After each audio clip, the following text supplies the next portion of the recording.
दोबारा वज़ारत उज़्मा की ज़िम्मेदारी जो है संभाली है। मैं बाकी तमाम मिनिस्टर्स को भी मुबारकबाद थैंक यू। देता हूँ।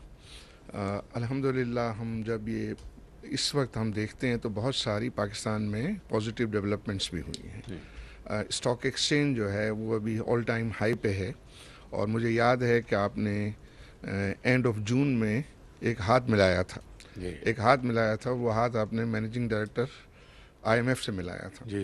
एंड आई थिंक वो स्टार्टिंग पॉइंट था और वो था 42,000 का पॉइंट्स थे। आज 72,000 पॉइंट्स अल्हम्दुलिल्लाह इस पीरियड के अंदर मार्केट जो है वो 70% जो है वो बढ़ी है और डॉलर टर्म्स में 13 बिलियन डॉलर्स और इन रुपी टर्म्स जो है वो कोई अबाउट 6 ट्रिलियन रुपीज़ जो है की वैल्यूएशन में जो है वो इजाफा हुआ।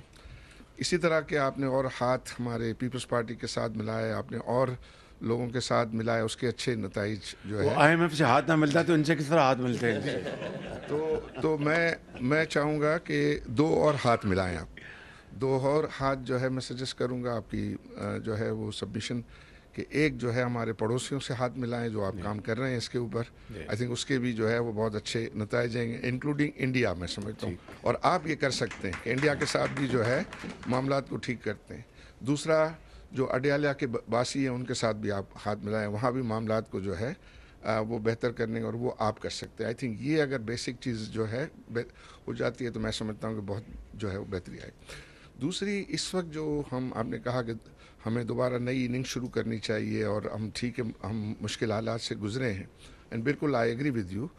और उसमें इस वक्त जो है वो तीन बड़े मेरी नज़र में मसले हैं और इस वक्त पिछले जो पीरियड था उसमें हेडविंड चल रही थी, मुश्किलात बहुत ज़्यादा थी, ख़ास तौर पर रशिया यूक्रेन के बाद। चूँकि आपने पिछला वो संभाला था तो कमोडिटी सुपर साइकिल और वो सारी चीज़ें जो है वो बहुत ज़्यादा जो है वो डिफ़िकल्ट सिचुएशन पैदा की थी। अब अल्हम्दुलिल्लाह वो हेडविंड रुक गई है और मुझे लग रहा है कि टेलविंड जो है वो हम देख रहे हैं। टेलविंड में सबसे बड़ी बात यह कि इन्फ्लेशन कम हो रहा है और इन्फ्लेशन जो है 20% आ गया। मुझे लग रहा है कि जब आपके अप्रैल के नंबर आएंगे तो शायद 17.5 पे आ जाए। आईएमएफ ने कहा है कि हम एक साल के अंदर जो है हमारा एवरेज इन्फ्लेशन जो है वो 25% से 12% गिर जाएगा। मतलब उन्होंने 13% का कहा है। तो आपका जो एवरेज इन्फ्लेशन है तो इसका मतलब ये है कि इन्फ्लेशन नीचे आएगा।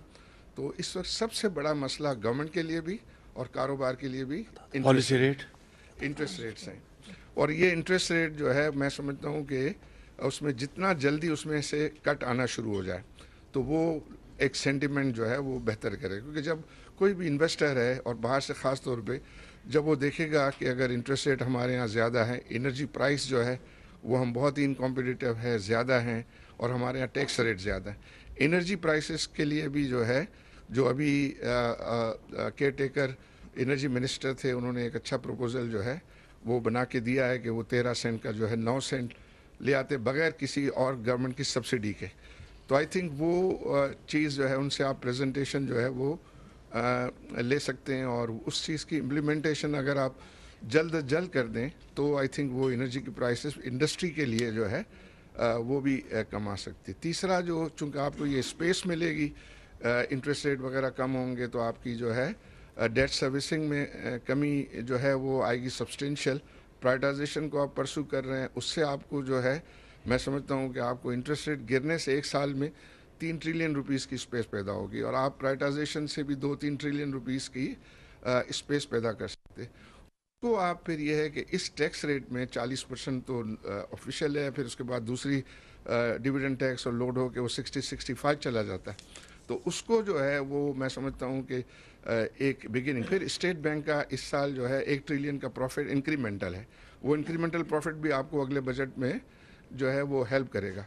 तो उन सब जो आपको ये स्पेस पैदा हो रही हैं इन सब को आप एनर्जी की प्राइस पे और टैक्स रेट में ख़ासतौर पे सुपर टैक्स जो है वो इस वक्त आपको सिर्फ 4.5 बिलियन जो है का कलेक्शन होता होगा। तो अगर आप आधा भी कर देंगे तो 250 बिलियन जो है वो आप गिव अप कर रहे होंगे, लेकिन उससे जो लोगों में यहाँ सेंटिमेंट पैदा होगा बेहतर पॉजिटिव, उसके आपको बहुत ज़्यादा बेनिफिट होंगे। और आप मुझसे ज़्यादा जानते हैं कि टैक्स रेट से टैक्स कलेक्ट नहीं होता और वो ये है कि एक्टिविटी बढ़ाने से जो होता है। और मैं बहुत ही इंडोर्स करूँगा हमारे फाइनेंस मिनिस्टर साहब की ये बात कि हमारे पास प्रिस्क्रिप्शंस बहुत हैं, सिर्फ हमें अमल करना है। तो आपका भी जो है उसमें बहुत नॉलेज है, इनका भी बहुत नॉलेज है, बल्कि इनको तो मैं कहता हूँ कि आपको कुछ हमें मशवरा देने की ज़रूरत नहीं है। एज ए पीबीसी चेयरमैन आप जो बातें गवर्नमेंट को एडवाइस करते रहे, बस उनको इम्प्लीमेंट कर दे, वो काफ़ी है। तो मेरी ये सबमिशंस हैं, हमारी नेक ख्वाहिशात आपके साथ हैं, हम सब जो है वो आपके साथ हैं। आपकी जितनी प्राइवेटाइजेशन की जो ऑफर्स वगैरह होंगी हम उसमें भरपूर जो है वो पार्टिसिपेट इंशाल्लाह जी बहुत शुक्रिया।